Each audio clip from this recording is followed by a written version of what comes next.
Selamat malam Bapak Ibu semua. Hari ini luar biasa banget ya. Saya cukup tersentuh dengan salah satu donor kita.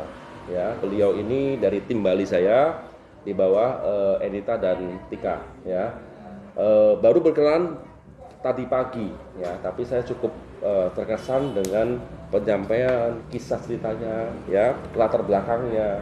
Tapi untuk lebih singkatnya kita akan mendengarkan langsung dari Bu Yuli. Biar nanti Bu Yuli akan bercerita kenapa sih apa latar belakangnya Bu Yuli, ya. Di sini dulu kita bahasa latar belakang dulu ya. Jadi apa sih? Nah, silakan. Ya, selamat malam. Saya Yuliana. Latar belakang saya ibu rumah tangga. Saya 3 anak. Di sini saya single parent. Ya, saya memulai bisnis di AFC ini bermodalkan nekat dan niat ya. Di sini saya dibantu oleh sahabat saya, Mbak Esther Tika. Beliau membantu saya memodalkan Ruby Promo. Dari situ saya bertekad, saya yakin saya pasti bisa diamond. Nah, saya terinspirasi dari Mas Udin. Saya add FB-nya Mas Udin dan saya di situ membaca semua tentang Mas Udin. Di situ saya melihat seorang supir taksi bisa mempunyai income yang begitu besar. Saya harus bisa seperti Mas Udin. Ya.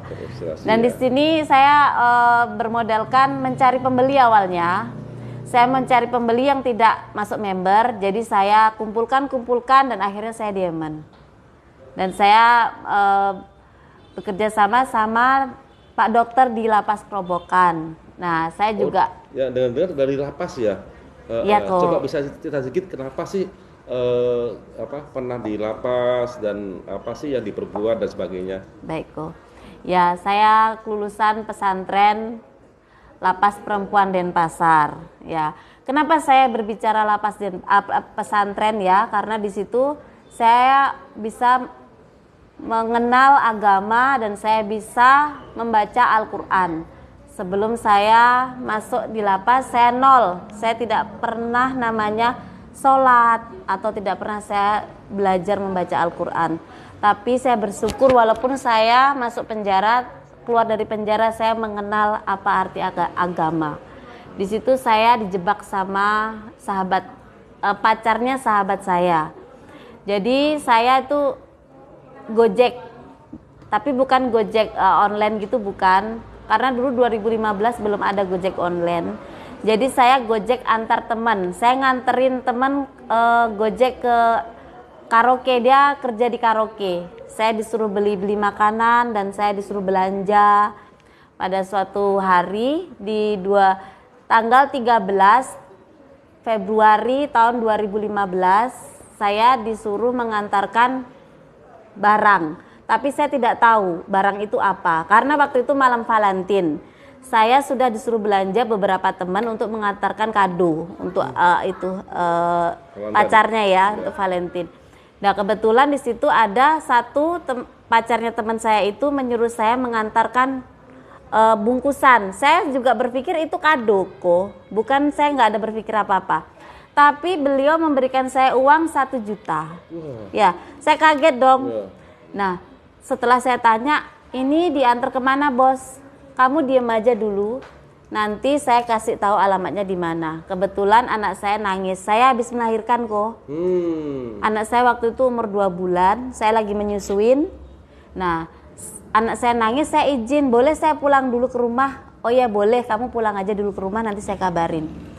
Sudah anak saya tenang, saya telepon lagi, kok mana alamatnya, takutnya nanti kesorean. Pada saat itu ada satu orang datang, dia mengaku orang FBF. Saya tidak merasa kredit motorku, tapi di situ saya dibilang cicilan motor saya belum dibayar.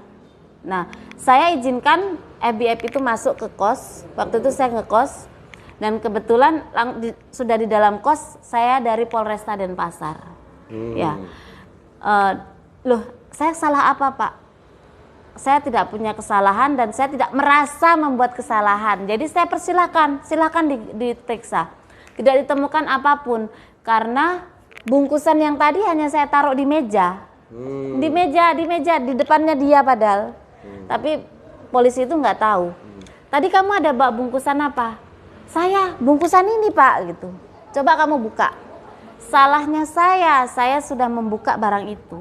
Ternyata ada ekstasinya 250 butir. 250 Iya, butir. kok. 250 butir. Akhirnya Sampai ibu saya pingsan juga. Waktu itu ibu saya ngekos di depan saya nggak punya rumah di Jawa pun saya nggak punya rumah kok. Bapak saya sol sepatu ya. Kita benar-benar udah 30 tahun merantau di sini juga nggak menghasilkan apa-apa ya. Dari situ saya ikhlas menjalanin dan saya ikhlas dibawa ke kantor sama polisi itu tadi. Aduh. Posisi anak saya nangis kok dan susu saya bengkak, saya harus nyusuin ya gimana orang. Iya, nyusui ya. Iya, orang nyusuin kalau anaknya nangis kan pasti bengkak ya. Kalau saya terikat itu saya nggak kuat nangis, pasti saya nangis kok.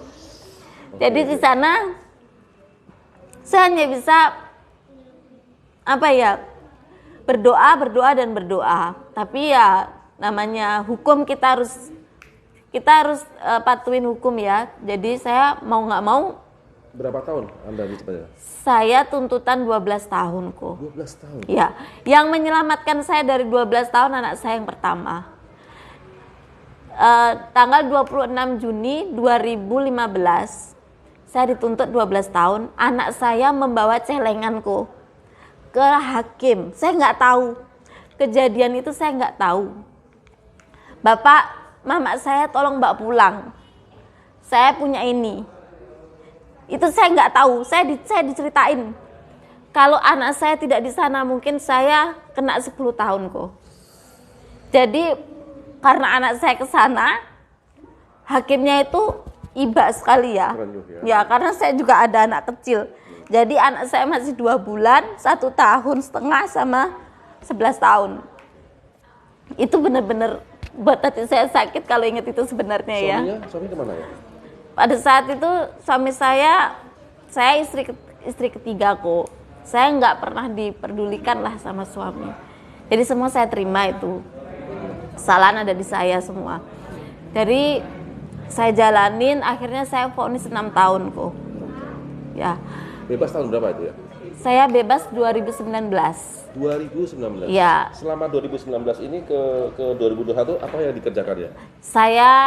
Awalnya saya belum tahu apa yang saya kerjakan, saya hanya menjual online. Kayak sepatu-sepatu apa-apa itu saya online, saya jualan online. Tapi ya nggak seberapa hasilnya kok. Dan saya juga membuat kue tapi ya namanya anak 3. Anak saya yang nomor 2 sampai nggak sekolah 2 tahun kok. Sampai saat ini dia baru sekolah tahun kemarin. Nah itu pun saya minta tolong sama Pak Klien yang masukin karena nggak punya akte. Ya. Dan sekarang saat ini saya masuk AFC ini, saya sudah berterima kasih, income saya sudah cukup lah untuk memasukkan anak saya ke sekolah. Oke. Kira-kira income-nya Ibu selama berapa bulan ya perjalanan ini? Kemarin saya tahun lalu saya sempat gabung di AFC, sempat saya stop kok waktu itu. Karena saat itu saya baru bebas kok. Jadi saya adaptasi sama orang luar saya belum begitu pede kok. Direndahkan juga ya. Iya, contohnya begini kok. Kayaknya saya baru keluar kok, sama sekali baju itu tidak punya. Baju tempat tinggal pun saya tidak punya ya kok ya. Jadi gini kok, saya mau deket sama temen tuh saya sendiri yang gak pede gitu loh kok. Jadi pertama kali Mbak Tika ngajak saya itu, mungkin dia kecewa sama saya awalnya ya. Terus saya berpikir seperti ini, untuk apa saya mempermasalahkan baju? Saya butuh anak-anak saya makan. Akhirnya Mbak Tika ngubungin saya lagi dan saya gabung lagi. Baru 2 minggu ini ya, baru 2 minggu ini kok. Baru 2 minggu ini. Dulu saya kalau diajak pertemuan saya nggak pernah mau gabung karena apa? Sandal saya nggak punya. Saya punya sandal jepit 1 aja. Susah menjelaskan gitu loh. Tapi di sini saya menjelaskan ini karena saya udah gimana ya, sedih. Tapi setelah itu saya berpikir begini, biarinlah, nggak pakai sandal juga nggak apa-apa, yang penting saya cari uang. Yes.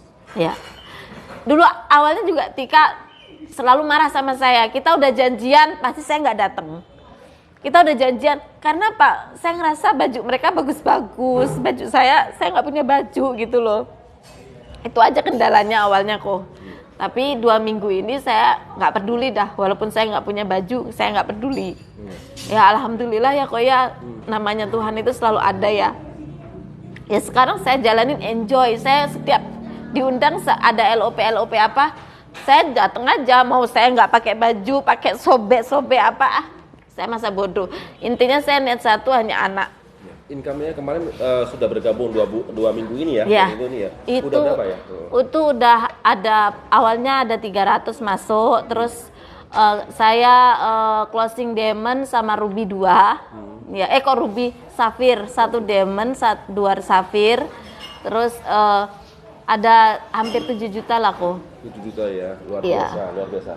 Jadi ini ya, jadi kita melihatkan bahwa setiap orang punya masalah sendiri ya, yang kita nggak tahu ya, seberat apapun juga ya, kita harus tegak berdiri ya. Dan saya sudah bilang sama Ibu bahwa saya akan membantu, kita akan membantu luar biasa bagaimana Ibu bisa berhasil ya. Ini salah satu contoh, kalau kita punya semangat pasti bisa berhasil ya.